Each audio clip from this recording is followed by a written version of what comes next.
$20 for a 40 megabyte game. That's like 50 cents per megabyte. Today's kind of an impromptu video. Pokemon FireRed and LeafGreen are being re-released for the Nintendo Switch, and by extension, the Nintendo Switch 2.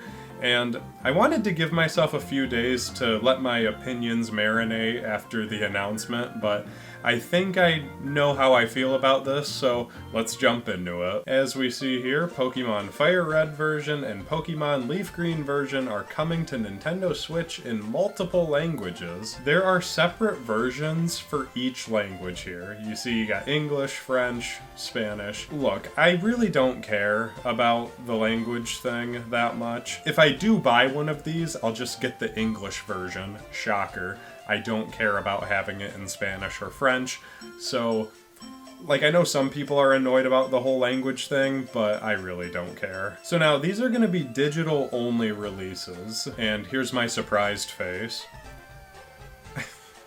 Yeah, I would like a physical version, because, you know, it's fun for collecting, but yeah, I'm not surprised at all that they did digital only because it's more cost effective. But one thing that I thought that would be really cool with a physical copy, and I would never expect Nintendo or Game Freak to do this anymore, but imagine if they did like the actual color on the cartridges. So like LeafGreen here gets the green treatment and FireRed gets the orange and all that, or you know, even later down the line, Sapphire gets the blue and Ruby gets the red.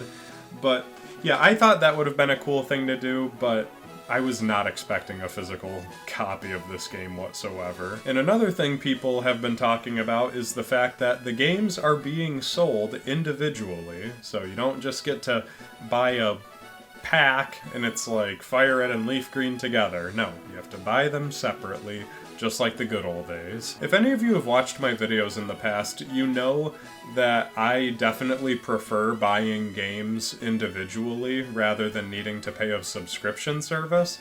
But, I mean, there's a lot of people who already have the service, including me, and, like, it would have been nice to include that, but at the same time, again, I'm not surprised because one, they're going to make way more money by selling them individually, and two, that's it. That's all the reasoning they need. But, like, Game Freak is just really, they seem to be very particular on how you play their games. If you put it on the GBA Switch Online library, you would then have access to do button mapping and rewind and all this other stuff. And yeah, for some reason, they are just so particular about how you play their games. So, no customization here. You're gonna play it how we sell it to you and you'll like it. So while I do like that you can buy the games individually and just access them right from your Switch menu, I do feel for the people who think it should just be on the GBA Online library. And speaking of online, you can't play this game online. There's no trading online, there's no battling online, there's none of that. There is only local play, so, you know, someone with the game and you have the game, and then if you are close to each other, you can then trade and battle that way, which, better than nothing, but I mean, if this is really gonna have connectivity to Pokemon Home, which it sounds like it is, it's kind of a shame that you can't just trade online with people, but again, it just kind of comes down to the fact that Game Freak doesn't want to put more time and money into something than they have to. And that's just the unfortunate thing about Pokemon. I'll talk more about this later, but they can put in minimal effort and still get great results. So it's just kind of unfortunate. We have this, it's available on Pokemon Day, February 27th, to celebrate Pokemon's 30th anniversary. And I did notice that it is rated E and 10 and up. When I look at my physical authentic copy here, it's just E for everyone. So I find it interesting that they included 10 and up. Is it just because of that one part where the old guy standing outside of Erica's gym says, "This gym is great, it's full of women"? It makes you wonder, honestly. This digital exclusive contains the Sevi Islands, where even more Pokemon await. Why is it necessary to bring that up? Like, am I taking stupid pills? The Sevi Islands have always been in the game. They were introduced when the game came out. It added more content to these remakes of Red, Blue, and Green. So I don't know why they decide to mention the Sevi Islands as if it's like this great thing. I mean, it's good new content, don't get me wrong. You were able to first access it after you defeat Blaine, and then you access the rest in the post-game once you get the national decks. But again, I find it odd that they include it in this description. Like, the Sevi Islands have always been in FireRed and LeafGreen. So I don't know. It's a small thing to nitpick, but that just confused me when I first read it. Now, as I mentioned earlier, these games are $20, 20 doubloons. Now, when this announcement first came out, I thought $20 for each game wasn't that bad, but then I started to think about it more. Okay, these are teeny tiny itsy bitsy ROMs that can be emulated on a phone at the very least. You know, you can emulate it on a smartphone, on your computer, of course, and, you know, don't tell Nintendo or Game Freak I said that, but geez, I mean, $20 for this? Game Freak and Nintendo aren't stupid. They know that people are gonna still buy it, so that's why they priced it at $20. And like I also mentioned earlier, the games don't come together in one package, so it's like, if they would have been selling these together in one package for $20, people would have appreciated that way more. But no, they just have to stick their hands in the cookie jar and get all the crumbs, $20 for each game, and they know that some people are gonna, I mean a lot of people, are gonna buy both versions. So that's $40 for both games, which, yeah, that's not a good deal. And one thing that talking about the price makes me think about is, how are the second-hand authentic copies gonna change in price? Because I was at my local used game store semi-recently, and I saw a copy of FireRed being sold for like $120. And again, don't call the cops on me, these can be emulated. Who wants to pay $120 for a copy of FireRed version? Like, again, these are great games, but it's not worth it, my guy. But I am genuinely curious how the prices are gonna change. I feel that way every time something comes out. Like when Super Mario 3D All-Stars came out for Switch, I was so curious as to how Mario Sunshine was gonna change in price because of the fact that GameCube games can be pretty expensive if they're one of the more popular titles, which it did drop quite a bit. I think Mario Sunshine used to go for around $80, $90, and now I feel like I consistently see it for more so like $40.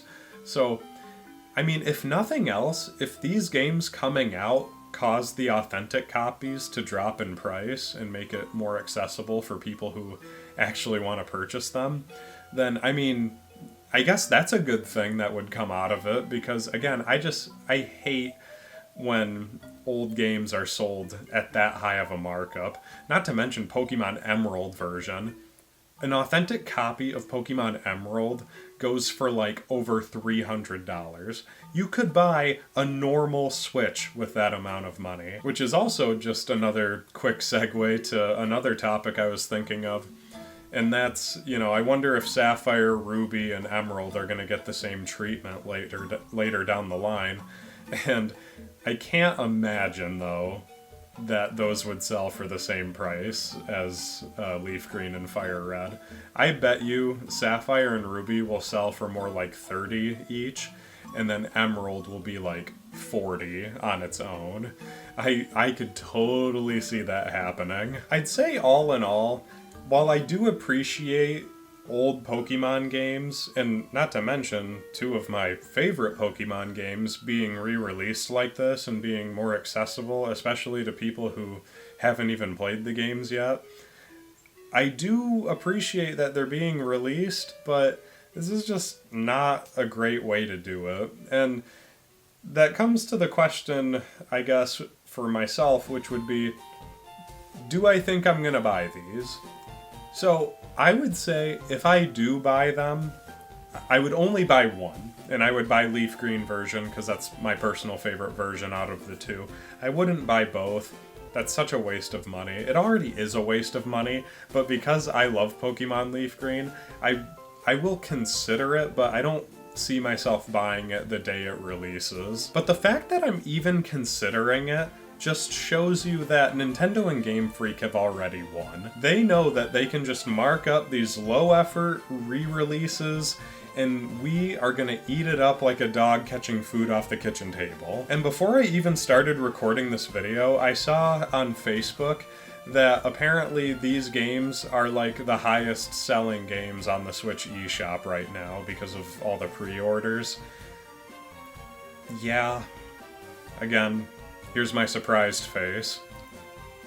It really just is a shame. Like, I'm not saying anything new, this isn't a hot take, but it's just a shame that Pokemon being the greatest media franchise in all of history, and it's just handled so poorly because they have enough fans, they have enough love for their property that they can just shovel out just these terrible like remakes like Pokemon Brilliant Diamond, Shining Pearl, or you know, send out games that aren't even done yet like Pokemon Scarlet and Violet, and then like underwhelming brand new experiences like Pokemon Legends ZA.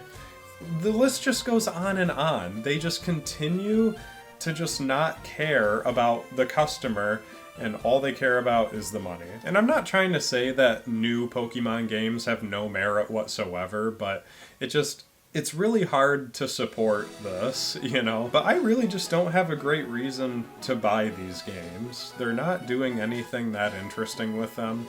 Like, maybe if, like, my cousin bought one of them, maybe I would then do that, so then him and I could play together, but other than that, in terms, like, outside of the social aspect of that, I really just don't care to buy this game again. I already own an authentic copy. If I really need to scratch that itch, it's right here for me, so. But anyways, that's really all I have to say about this. I feel like I had more thoughts, but they're just not coming to my head right now, and this video was just kind of impromptu, so. I'll say, speaking of Pokemon LeafGreen version, I actually did my very first hardcore Nuzlocke ever playing that game, so if you want to go check that out, I'll leave a link right there. So I appreciate you all watching, don't forget to like and subscribe, and I'll see you all next time.